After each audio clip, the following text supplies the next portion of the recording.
হেডটাকে খুললেই আমরা বুঝতে পারবো যে কি পরিস্থিতি গিয়ে দাঁড়িয়েছে, ধরতে হবে। আলহামদুলিল্লাহ, আপনার দোয়াতে এই চ্যানেলটাও মনিটাইজেশন হয়ে গেল। তো মনিটাইজেশনের পরে এই ফার্স্ট এই ভিডিওটা দেওয়া হচ্ছে। তো চলুন এরপরে আস্তে আস্তে আগে বাড়ি। একদম। আর পুরনো চ্যানেলটাও তো ওইভাবে চলছে। তো যাই হোক, দোয়া করবেন। নিচের দুটো আবার টাইট আছে, তা এতে করে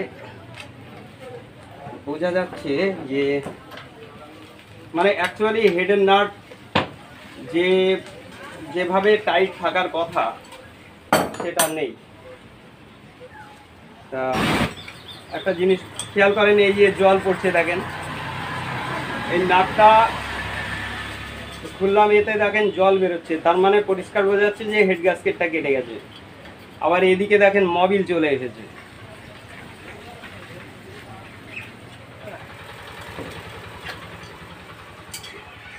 উপরের দিকে সবই ঠিক আছে দেখছি, কিন্তু নিচের দিকে কি অবস্থা সেটা একটু দেখতে হবে।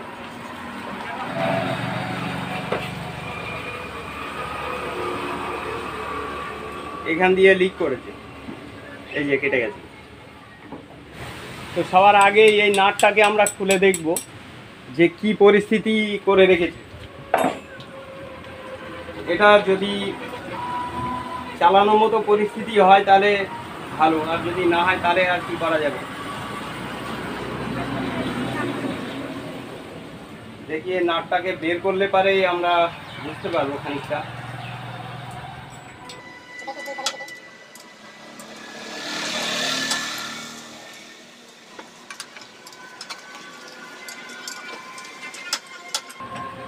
এটা ওভার সাইজ করে রেখেছে অলরেডি।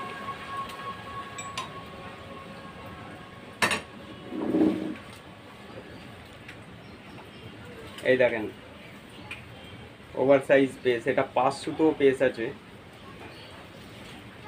বাংলা 5 সুতো পেস্ট করে রেখেছে। এখন দেখি এর ভিতরে বডি পেস্টটা কি আছে, সমস্যা হবে।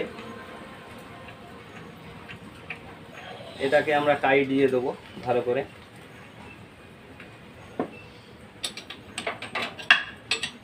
কারণ এর ভিতরে কি করে রেখেছে সেটা তো আমরা জানি না, এটা দেখে নিলাম, সেইভাবে আমরা ব্যবস্থা নিতে পারবো। মানে অ্যাকচুয়ালি এই যে হেডের যে স্ট্যাক নাট যেটা আছে, এটায় আমরা কিন্তু জোর করে টাইট দিতে পারবো না। যতটা দরকার অন্য 3টে নাট যেরকম টাইট দেব তার থেকে একটু কম টাইট দিতে হবে এটা, না হলে পারে এটা পেস্টটা ছেড়ে দিয়ে বেরিয়ে চলে আসবে। যাই হোক, যে পরিস্থিতি আছে আমরা কাজ করে দিলে অসুবিধা হবে না, আবার চলবে ইঞ্জিনটা। এটা দিয়ে দেখি ব্যাক কভারটাকে খুলে নিতে হবে।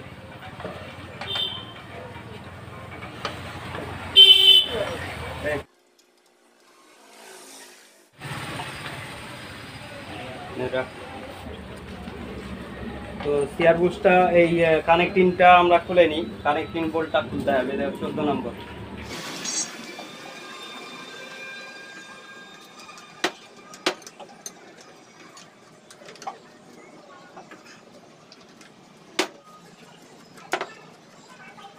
খোলার সময় সবসময় খেয়াল রাখতে হয়, এই দেখেন এটা টপ সাইডে কিন্তু লাগানো ছিল, তো আমরা ওইভাবেই দেখব।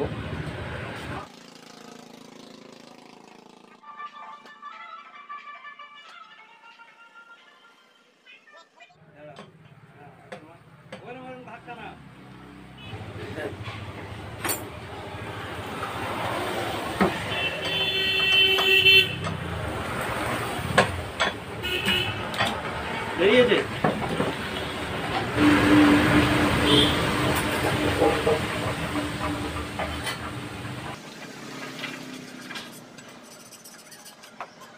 একটা রিং খুলে আমরা দেখবো যে কতটা ডাউন হয়েছে। একটা জিনিস খেয়াল করতে হবে,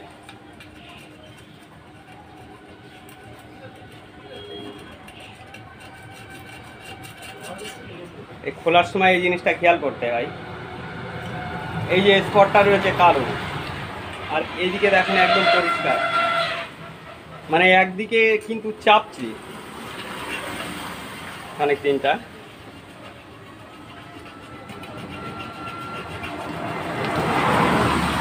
এদিকে সব ঠিক আছে। এটা ধর ধর, এটা ধর পিস্টনটা।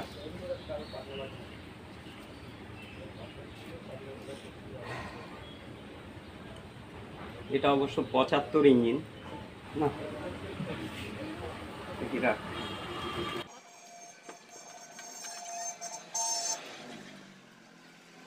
ক্লিয়ার হয়েছে সামান্য, যেটুকু ক্লিয়ার হয়েছে এতে করে অসুবিধা হবে না, সামান্য হয়তো গ্যাস হবে, চালানো যায়। ধরেন পুরনো রিং তো, রিংটাও সামান্য একটু ক্ষয়ে গেছে, তো নতুন রিং দিলে পারে এই সামান্য একটু গ্যাপটা পূরণ হবে। তা এগুলো হচ্ছে 75-এর রিং। এই রিংগুলো আমরা এবার দেখব যে কতটা ক্লিয়ার হয়েছে বা পুরনোর সঙ্গে কতটা কিভাবে ম্যাচিংটা হচ্ছে।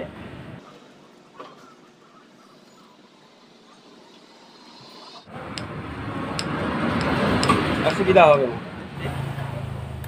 ক্লিয়ারটা সবটাই একই। যাই হোক, আমরা পিস্টনটা, তো পিস্টনের রিংগুলো সেটিং করে নিতে হবে। তো সেটিং করে নিই। প্রথমে আমাদের মোবিল রিংয়ের যে স্প্রিংটা থাকে ওই স্প্রিংটাকে পজিশন করে এটা দিয়ে দিতে হবে।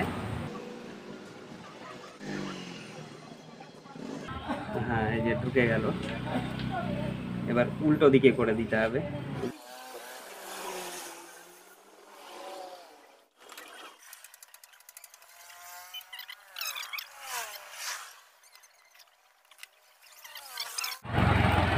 এবার টপ রিংটাকে আমরা দিয়ে দেবো।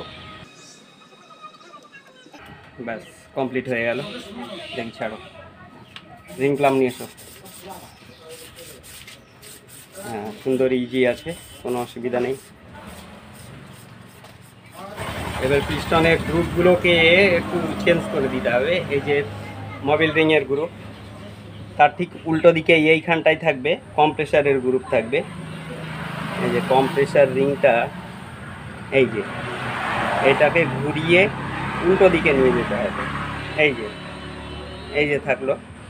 এবার ঠিক এইখানটায় একটা কম্প্রেসার রিংয়ের মুখটা থাকবে। হ্যাঁ, এই যে কম্প্রেসার রিংয়ে একটা মুখ আর একটা, আর টপ রিং ঠিক এর অপোজিটে। এই যে চলে আসলো। ব্যাস, আর এটা টপ, এই যে টপ এটা। তো এটাকে আমরা এবার পজিশন করে নিই ক্র্যাঙ্কটা। এই যে এবার ঢুকিয়ে দেবো।